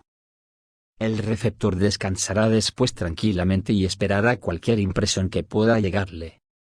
Estas impresiones deberá describirlas en voz alta y, en estos casos, un grabador es invalorable. Si lo desea, al mismo tiempo escribirá las impresiones y dibujará cualquier imagen que reciba. También dejará constancia de cualquier sonido, sabor, olor o impresión táctil que reciba como fondo de la impresión principal. Hacer todo esto requiere, naturalmente, varios minutos y se le permitirá disponer de 10 a 15 minutos para ello. Las impresiones llegan en un solo bloque al subconsciente del receptor, pero hace falta un tiempo para que se filtren a su mente consciente y esta es la razón de la necesidad de darle ese tiempo. Notemos aquí que algunas impresiones pueden no llegar hasta varias horas más tarde y estas recepciones demoradas suelen complicar frecuentemente estos experimentos. Ahora corresponde que el receptor descanse de la actitud mental tomada y vuelva a la normalidad.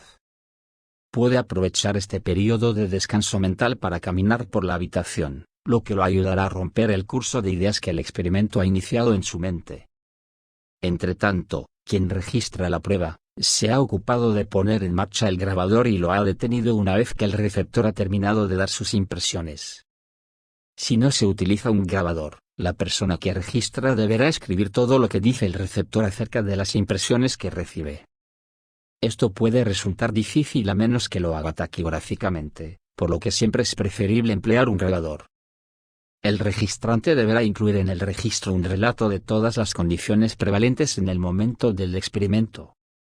Suele ocurrir que se produzca alguna novedad y debe tomarse nota de ella ya que puede tener mucha relación con los resultados obtenidos. El número de experimentos que se efectuarán en una sesión depende de la conveniencia y deseos de quienes participan. Se recordará, sin embargo, que los emisores y receptores cansados, aburridos o mal dispuestos, rara vez obtienen resultados positivos. Aconsejamos realizar un mínimo de 5 experimentos en toda sesión efectuada por principiantes, pero, a medida que va aumentando la capacidad, será posible ampliar ese número. Es importante asegurarse de que ni el emisor ni el receptor abandonen sus respectivos cuartos hasta tanto hayan vuelto a estar normalmente conscientes. No es aconsejable que salgan de la habitación mientras se encuentran en la condición sensibilizada en la cual han estado trabajando. Recepción demorada. Ya hemos hecho referencia a la cuestión de la recepción demorada y no está de más que nos explayemos algo sobre este fenómeno. En realidad las impresiones se reciben en un bloque y no todas ellas llegan al mismo tiempo a la mente consciente del receptor. Más tarde surgirán algunas de estas impresiones demoradas porque nuevas condiciones les han permitido salir del subconsciente. El receptor tomará nota de cualquier imagen inconexa que aparezca de pronto y porque sí, debido a la tendencia de estas impresiones a desaparecer con rapidez, será útil que escriba lo que observa a medida que sucede. Esta descripción de un experimento típico de transmisión telepática se propone presentar un esbozo que les sea útil en cualquier experiencia que intente y es el resultado de las muchas que he realizado a través de los años. Capítulo 5. Telepatía hipnótica y mesmérica. Hemos considerado en el capítulo anterior la técnica que usualmente se sigue para la capacitación telepática. Existen, sin embargo, otros métodos para lograr activar dicha facultad. Entre ellos se cuenta el empleo del mesmerismo o del hipnotismo. Si bien por lo general se los considera la misma cosa con distinto nombre, prefiero efectuar una distinción entre ambos. A partir de una abundante experiencia práctica, opino que el hipnotismo constituye solo una parte de una materia mucho más amplia. La palabra hipnotismo fue inventada por el Dr. James Braid. Había concurrido a unas exhibiciones de mesmerismo y le habían llamado la atención ciertas cosas que no podían atribuirse a engaños.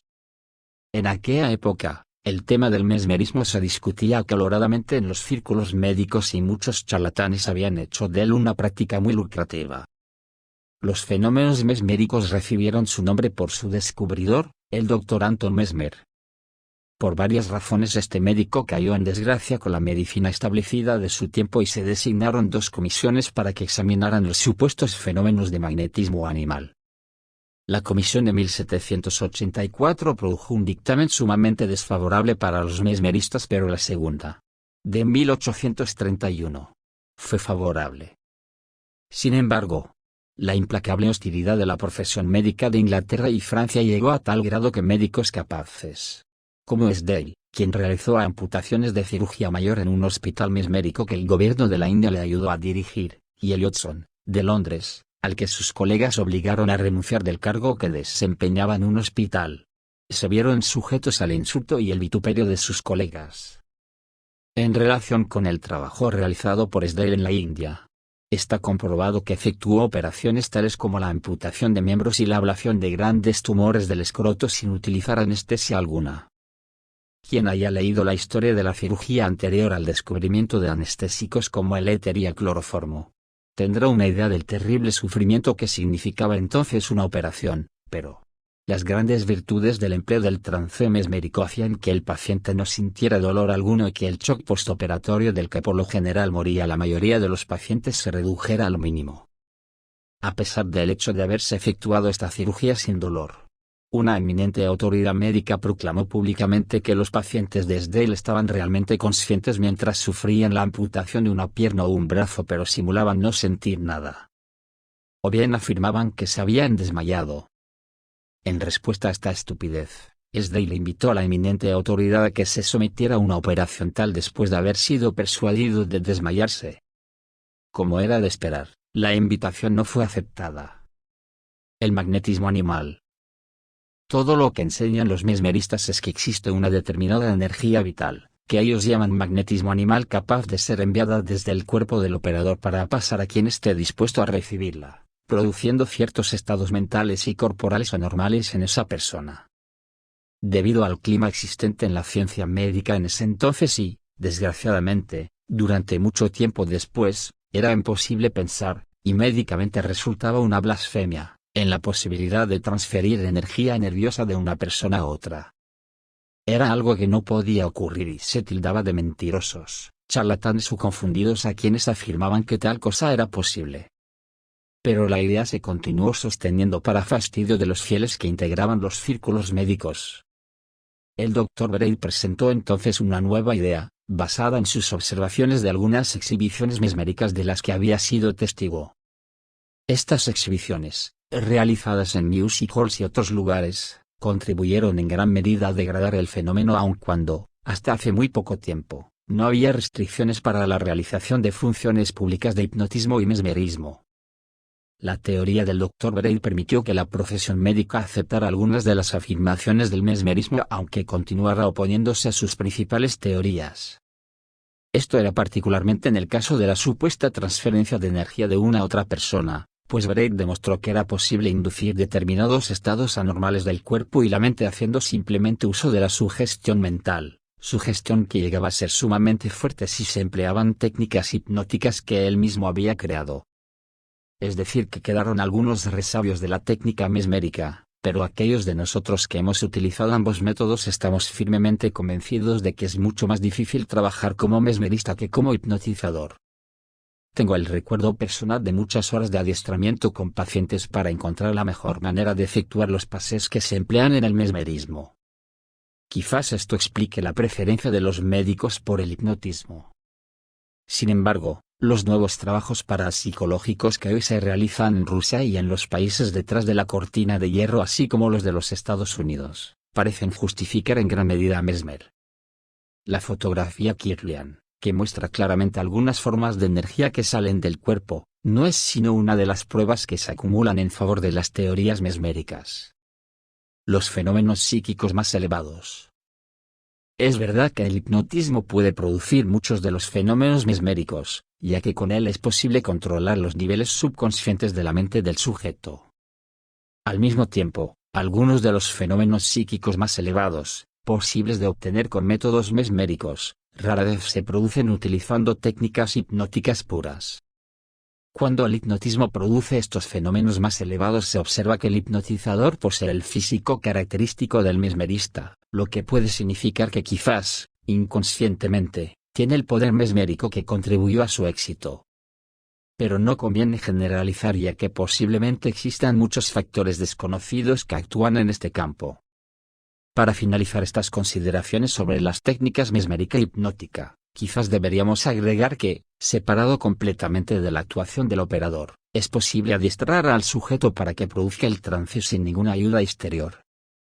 Esto es lo que se conoce con el nombre de autohipnosis o automesmerismo y, a decir verdad, existen algunas corrientes en la materia que sostienen que todos los fenómenos hipnóticos son autoproducidos por el sujeto a quien, por medio de la sugestión, se lleva a seguir una determinada línea de pensamiento. Ya he dado las razones por las cuales no acepto totalmente esta teoría, pero no he de negar que algo de verdad hay en ella. El estado de trance. Ahora bien, cuando se utiliza el hipnotismo o el mesmerismo para producir la telepatía, se emplea en gran medida la sugestión. Se le dice al sujeto que visite un lugar distante y describa lo que ve en él. Luego se le ofrece todo un conjunto definido de sugerencias destinadas a que se dé cuenta de sus propios poderes internos. Durante todo este tiempo se va vinculando estrechamente con el operador por una curiosa relación de rapport, o simpatía, y a este le resulta posible inducir en él un estado de trance a la distancia sin que aquel tenga conocimiento del experimento que se está ensayando. Algunos experimentadores rusos informan haber obtenido bastante éxito siguiendo este sistema. Es evidente que, en este caso, contamos con un vínculo telepático definido entre el sujeto y el operador, aun cuando el resultado sea la comunicación solo en un sentido. Pero existen métodos empleando los cuales el operador puede recibir impresiones que le son enviadas por el sujeto, aun cuando no nos referiremos a ellos en este trabajo. La gran ventaja del rapport que se establece entre el operador y su sujeto consiste en que estimula con rapidez la facultad telepática llevándola a manifestarse. Es, en realidad, uno de los sistemas más efectivos para conseguirlo. La desventaja que presenta es que puede producir una curiosa dependencia psicológica del sujeto con respecto del operador, dependencia que puede ocasionar muchos trastornos. Es por esta razón que, a menos de contar con un buen conocimiento práctico del mesmerismo o el hipnotismo, no aconsejaría a nadie que intentara usar uno u otro para inducir la telepatía. Agreguemos al pasar que la técnica de la formación de círculos que utilizan los espiritistas para desarrollar estas facultades, es un ejemplo del uso combinado de los métodos hipnótico y mesmérico. Varias personas, sentadas juntas con la idea general de desarrollar estos poderes psíquicos, forman un pozo de energía psíquica. Las ideas dominantes del grupo afectarán los resultados obtenidos, sean cuales fueren. En este caso, la energía psíquica que actúa sobre los miembros del grupo y que proviene de todos ellos, está condicionada por la fuerza de sugestión de la idea dominante y ello hace que comiencen a manifestarse las facultades psíquicas. Los espiritistas sostienen que los impulsos telepáticos provienen de otros seres que también están presentes, pero la verdad o no de esta afirmación no es tema de este libro. Los alucinógenos. Otra manera de desarrollar la sensitividad telepática consiste en el uso de drogas. En todas las culturas y épocas se han usado algunos alucinógenos con este fin. En los últimos años estas drogas han vuelto a estar de moda. Hay casos en los que, en realidad, despiertan estas facultades psíquicas pero lo hacen de una manera irregular y caótica y con el acompañamiento de efectos físicos secundarios de tipo perjudicial. Es por esta razón que me permito aconsejar a quien se sienta tentado de hacer uso de estas drogas que las evite de manera total. Son muchas las personas que se me han acercado lamentándose de haberlas usado y deseosas de liberarse de los desagradables síntomas que estaban sufriendo. Un viejo adagio afirma que es fácil descender al infierno y yo agregaría, y difícil, sumamente difícil, regresar de él. Hay quienes afirman que las impresiones psíquicas llegan a las células cerebrales por medio de un proceso químico orgánico en el cual las glándulas segregan cantidades infinitesimales de determinadas sustancias. Si así fuera, si se utilizaran drogas de cualquier clase para despertar la facultad telepática, sería preferible tomarlas en las dosis diminutas que prescriben los homeópatas, es decir, en la proporción de una gota por 1.000.000 o algo así de partes de agua y no en las grandes dosis que consume el tonto adicto a las drogas. Pero es preferible no tocar en absoluto las drogas. Lo que se arriesga es mucho mayor que el premio. La telepatía de los sueños. Veamos ahora otra manera posible de recibir las imágenes telepáticas, los sueños. Se ha investigado mucho sobre la ocurrencia de telepatía en los sueños. Es posible utilizar en los experimentos con la telepatía en los sueños el mismo procedimiento empleado en la telepatía en estado de vigilia pero, como es lógico, se lo deberá modificar ligeramente para adaptarlo a las circunstancias. El emisor no necesitará efectuar alteración alguna en su método pero sí deberá hacerlo, en cierta medida, el receptor. Este debe entender que cualquier impresión que pueda llegarle mientras duerme habrá penetrado las capas de sueños de su subconsciente y habrá sufrido los efectos de su paso por esta parte de la mente. La psicología moderna nos ofrece un cuadro de ciertos aspectos del funcionamiento de estas capas y estos estudios nos indican que, entre otras cosas, existe una multitud de imágenes mentales cargadas de emoción que están constantemente tratando de salir del subconsciente para pasar al consciente pero que son impedidas de hacerlo por una especie de barrera mental. Estos pensamientos con su carga emocional solo pueden llegar al consciente si logran disfrazarse de algún modo. El disfraz que adoptan es el del simbolismo y las imágenes de los sueños son símbolos de la fuerza motivacional que se esconde detrás de los pensamientos reprimidos. Existe, pues, una verdadera ciencia de la interpretación de los sueños. La obra de Freud y de su discípulo Jung sirvió para que, por primera vez, se le diera importancia a esta idea. Para Freud, el sexo era la principal energía de todas las imágenes oníricas y, si bien su idea del sexo era más liberal que la de sus contemporáneos, la mente popular aceptó sus teorías, porque ellas parecían alejarse de las concepciones estrechas de la era victoriana en lo que hace a este instinto fundamental. Jung dio al sexo una interpretación aún más amplia que la de Freud. Recordemos que Freud, a quien muchos psicólogos materialistas parecen considerar su santo patrono, escribió un tratado sobre la facultad de la telepatía. Capítulo 6. Telepatía y curaciones suprafísicas. Cuando los psicólogos comenzaron a utilizar el método del análisis de los sueños, descubrieron que, además de la enorme cantidad de imágenes que surgía de las profundidades de la mente, existían otras imágenes e impresiones que no parecían tener conexión alguna con las otras y que, aun cuando ellos trataran de buscarles acomodo, estos pensamientos e impresiones desconectados no encajaban en el cuadro general del sueño. En muchos casos se descubrió que tales imágenes derivaban de los pensamientos de personas que se encontraban cerca o que, de alguna manera, se vinculaban por simpatía con quien soñaba. Siguiendo este rastro, se efectuaron experimentos en los que una persona emitía una imagen o grabado a un receptor dormido. Se obtuvo positiva evidencia de que estos mensajes e ideas telepáticas eran captadas por el sujeto dormido y aparecían en las imágenes oníricas que éste recordaba al despertar. Pero si es verdad que nos afecta tanto la influencia de una mente cuando estamos dormidos, es igualmente posible que estemos continuamente recibiendo tales imágenes de la mente colectiva que nos rodea. Existe aquí una curiosa vinculación indirecta entre estas experiencias y los resultados obtenidos por el ya desaparecido Edgar Cayce. Aparentemente él podía vincularse y lo hacía con personas a las que jamás había visto y de quienes nada sabía. Experimentos con plantas.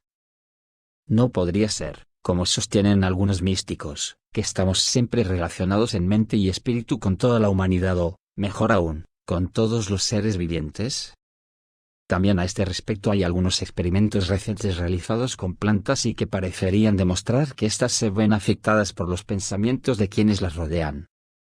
En algunos experimentos la imagen mental del operador en el sentido de que se proponía quemar una hoja de la planta se traducía en una reacción que se registraba en un instrumento aplicado a ella y que registraba la savia, y otras presiones sufridas por el vegetal.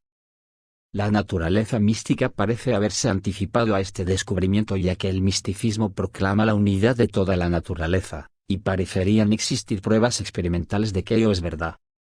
Los ocultistas vienen proclamando desde hace mucho tiempo la existencia de lo que ellos denominan la luz astral, descrita como un reino del pensamiento y la emoción que rodea todo el planeta y se extiende más allá de los confines del sistema. Toda la vida vive y se mueve en esta atmósfera que la envuelve y la luz astral sirve como medio de comunicación y contacto entre todas las formas de vida de la Tierra. Aún las supuestas energías muertas del reino mineral son arrastradas hacia esta gran unidad de todo lo que es vida. Los ocultistas sostienen además que esta región de la luz astral es un lugar en el que se encuentran grandes energías suprafísicas y aseguran que estas energías afectan toda la vida del planeta. Tenemos, entonces, una reserva de poder suprafísico del que podemos hacer uso empleando ciertos métodos que se han elaborado a través de los siglos. La verdad es que puede ocurrir a menudo que, sin tener conocimiento consciente alguno de las técnicas ocultistas, algunas personas establezcan contacto con una u otra de estas fuerzas y las empleen al azar. A algunas de estas energías se las agrupa bajo la denominación general de poder para curar y existen muchas sociedades de personas que tratan de emplearlas para curar a los enfermos. El tema de las curaciones es muy complejo y tiene tantas connotaciones emocionales que se lo debe tratar con mucho cuidado. Si hacemos referencia a él en estas páginas es porque creemos, a partir de nuestra propia experiencia, que el elemento telepático está presente en casi todos los casos de curaciones suprafísicas. La transferencia de energía. En un trabajo leído ante una conferencia de parapsicología, una médica avanzó la teoría basada en trabajos experimentales serios realizados por ella según la cual ciertas formas de curaciones suprafísicas se debían a una transferencia de energía de quien curaba a su paciente, energía que utilizaba el impulso telepático como una especie de onda transmisora. La cura en ausencia practicada por muchos curanderos puede considerarse dentro de esta idea y quizás sea cierto que la vis medicatrix natural, el poder curativo innato del cuerpo, recibe esta energía y la usa con buenos fines. Pero muchos curanderos insisten en que este poder está dirigido y reforzado por seres que pertenecen a un orden suprafísico, mientras que otros creen que tal poder proviene de Dios y es dirigido por él. En el sentido de que todo poder proviene de Dios, posiblemente ambos tienen razón, pero, como ocurre en todo lo que es humano, cada escuela sostiene que es dueña de la verdad y que la otra se engaña. También están, naturalmente, los que opinan que ambas escuelas tienen razón en mucho de lo que afirman sobre sus métodos curativos. Es posible, al mismo tiempo, que las energías curativas no circulen por las ondas telepáticas sino que sigan otros caminos. Nos hemos referido al poder curativo que tiene el cuerpo, y esta energía interna que está tratando constantemente de mantener sano el cuerpo es susceptible de ser estimulada y de producir resultados en el organismo, que se consideran como curas milagrosas. También podría ser, por lo tanto, que lo que realmente cura fuera el estímulo que el impulso telepático da a ese poder interior. Pero no hay duda de que, también en este caso, podemos considerar que ese maravilloso principio curativo dentro de nuestro organismo es una manifestación de la voluntad divina, que acuerda energía y dirige todo lo manifiesto.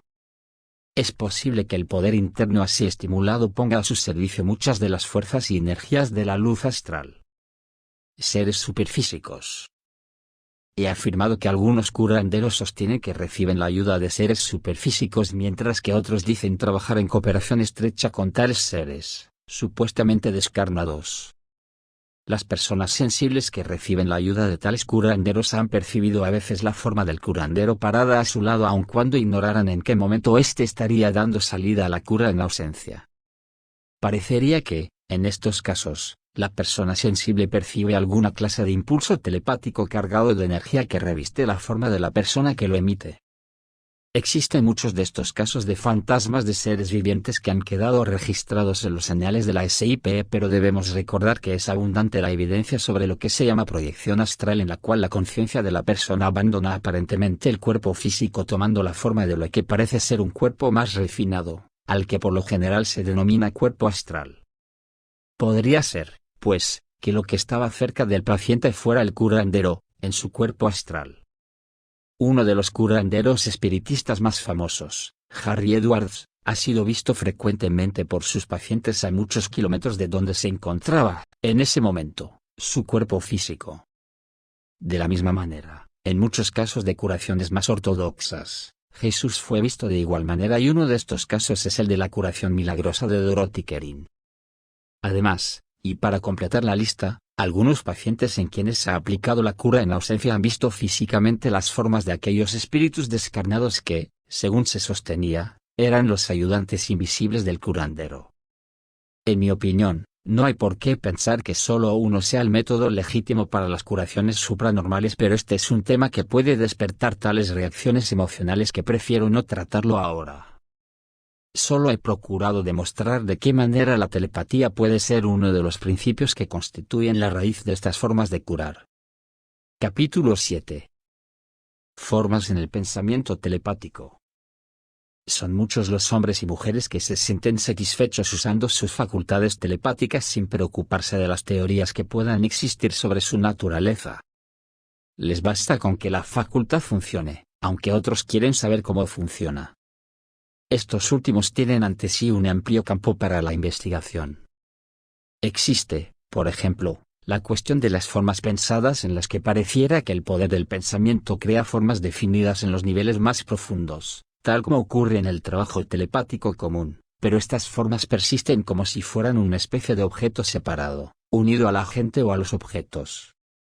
Como ejemplo de esto recordaré que yo estaba presente cuando una paragnosta describía varias apariciones que veía alrededor de la gente que componía la audiencia. Acercándose a una señora, describió con todo detalle a una persona de aspecto muy singular y le preguntó si la reconocía. Sí, claro que la reconozco, contestó la dama, es el protagonista de una novela que estoy escribiendo y estoy dedicando bastante tiempo a crear su apariencia en mi mente. Tenemos aquí la evidente recepción de una forma pensada, elaborada cuidadosamente, en la que se destaca el hecho de que estas facultades son realmente modificaciones de un sentido psíquico básico, de la misma manera que los sentidos físicos son también modificaciones de un sentido físico básico del tacto. En el caso de las facultades psíquicas entendemos que este sentido básico es el equivalente psíquico del tacto y es lo que hemos estado estudiando con el nombre de telepatía. Acabamos de notar que las formas pensadas pueden vincularse con objetos y con personas. El principio de la idea de bendecir objetos, que forma parte de todas las religiones, se basa precisamente en la relación mental que se hace de esos objetos con formas pensadas. Estas formas están cargadas con energías de una u otra clase y tienden a inducir en la persona que usa el objeto o está en contacto con él, emociones similares a aquellas con las cuales estaba cargada la forma pensada. En el caso de la consagración, estas formas se vinculan con determinados seres a quienes se considera capaces, en razón de ese vínculo, de utilizar permanentemente dichos objetos como canales a través de los cuales pueden afectar la personalidad de cualquiera que esté en contacto con ellos. Fenómenos poltergeist. El pensamiento también puede afectar los objetos físicos de otra manera, y esto es algo que ha recibido bastante publicidad en tiempos recientes. Al parecer, en ciertas condiciones de tensión mental, puede producirse la desviación parcial de las energías internas de un individuo. Esto parece ocurrir muchas veces en jóvenes durante el periodo de la pubertad. Algún impulso telepático subconsciente parece salir de ellos cargado con sus energías internas, y esto produce manifestaciones físicas tales como movimiento de objetos pequeños, apariciones luminosas, ruidos, etc. Por lo general estas manifestaciones se conocen con el nombre de fenómenos poltergeist, y ellos pueden resultar sumamente molestos para quienes viven en los lugares donde ocurren. Por lo regular es posible tratarlos brindando ayuda al joven o a la niña que constituyen el foco de donde emanan. He investigado varios de estos casos, y, por lo general, las perturbaciones cesaban una vez que la persona del caso recibía asistencia psicológica. En algunos casos, sin embargo, parecieron existir otros factores, tales como la actuación telepática consciente o inconsciente, de otras personas vivientes o de seres superfísicos. Una cierta proporción de estos últimos parecían ser espíritus descarnados de los muertos, pero otros eran aparentemente seres no humanos que, lo mismo que los espíritus humanos, se habían visto enredados en el aura de la víctima. Por lo regular, si se trataba de espíritus humanos, descubrí que si se razonaba con calma con ellos, y se mostraba el deseo sincero de ayudarlos a salir de su condición actual, ello bastaba para romper la red telepática en la que se habían visto enredados. El exorcismo. Con las otras entidades era necesario hacer uso de alguna forma de exorcismo. Todo este tema de la interferencia suprafísica es tal, que resulta literalmente verdad aquello de que los tontos se apresuran donde los ángeles temen caminar. Notamos esto en la actualidad en los ministros de la Iglesia anglicana y de algunas de las denominaciones protestantes que, en número creciente, se están dedicando al exorcismo. Suelen vanagloriarse de éxito en estas actividades, pero es dudoso que sus afirmaciones sean verdaderas. Resulta curioso notar que hace 2 o 3 siglos, la Iglesia anglicana sufrió una erupción similar de exorcistas religiosos que competían abiertamente entre sí, hasta que sus obispos los frenaron. En la Iglesia católica este exorcismo solo se practica con permiso del obispo, pero muchos sacerdotes anglicanos no parecen preocuparse por conseguir esa autorización aun cuando 1 o 2 obispos la hayan concedido a algunos de sus ministros. Es innegable que el exorcismo clerical puede ser útil, pero algunas de las extravagancias de los supuestos exorcistas significan un escándalo para la Iglesia. Los espiritistas tienen sus métodos propios para hacer frente a estos problemas y ellos son, por lo menos, tan efectivos como los de los sacerdotes. Si fuera posible que los intrigantes de ambos campos trabajaran juntos, quizás los resultados fueran muy buenos, y esto es lo que se está haciendo bajo los auspicios de la Hermandad de las Iglesias para los Estudios Psíquicos y Espirituales. En esta institución ambos aprenden de la otra parte. Resumen general. Hemos estudiado el tema de la telepatía de manera discursiva, pues se trata de una materia con tantos matices que solo es posible ofrecer algunas sugerencias que el investigador serio podrá seguir. Quizás no esté de más presentar un resumen general de las posibilidades, e indicar qué enfoques investigativos pueden brindar resultados. En cierto sentido, todos somos bastante limitados en nuestra manera de enfocar estos temas. Pensamos que somos seres individuales separados de los demás. Esto es, en cierto sentido, verdad, pero no profundiza las cosas. Somos diferentes y estamos separados, pero esta separación es una ilusión. Detrás de la máscara de la personalidad debemos hallar nuestro verdadero yo, y ese yo verdadero no se limita al universo tridimensional, el único del cual el yo material se da cuenta. Por medio de las distintas facultades que ahora comienzan a mostrarse en muchas personas, estamos aprendiendo a conocer nuestra verdadera naturaleza y descubriendo que la del yo separado es una ilusión que se ha construido durante milenios de evolución para que podamos desenvolvernos y expresarnos en el mundo material. Pero, detrás de la máscara de la personalidad está el yo real, y este vive y se mueve de acuerdo con leyes cósmicas más amplias y en dimensiones de la existencia de las que el yo personal sabe muy poco. Solo esporádicamente emerge a la conciencia personal algo de este yo verdadero, y ello ocurre bajo condiciones que solo parcialmente conocemos. El pensamiento, tal como lo concebimos, no es sino una sombra del verdadero pensamiento, pero, a pesar de todo, nos relaciona con ese verdadero pensamiento, y en nuestra práctica telepática ocasionalmente podemos ponernos en alguna forma de contacto con este reino superior. Entonces, y por poco tiempo, las limitaciones del bajo yo desaparecen y comenzamos a conocernos tal como somos en esa vida más elevada. Ahí, en ese reino de la luz, vemos y comprendemos que nunca estamos realmente separados de los demás, estamos todos unidos en la vida una, y ahí, encontramos justificación para todos los planes humanos que procuran lograr la manifestación de la hermandad del hombre sobre la tierra. Nuestros conceptos terrenos de esa hermandad representan, en cierto sentido, una necesidad, pero ellos reflejan la verdadera hermandad que no debe hacerse sino solo entenderse. Nuestra investigación telepática puede llevarnos a comprender, quizás solo durante un minuto, esa hermandad, pero los resultados de este relámpago de verdadera conciencia pueden modelar y dirigir nuestras vidas en adelante. La telepatía puede comenzar como un juego interesante, continuar como una investigación útil y conducirnos a realizar nuestra parte dentro de la vida más elevada de la cual formamos parte. De esta manera tendremos la oportunidad de cumplir con la voluntad del Eterno. Y cumpliendo esa voluntad encontraremos, como las almas bienaventuradas de Dante, nuestra verdadera paz.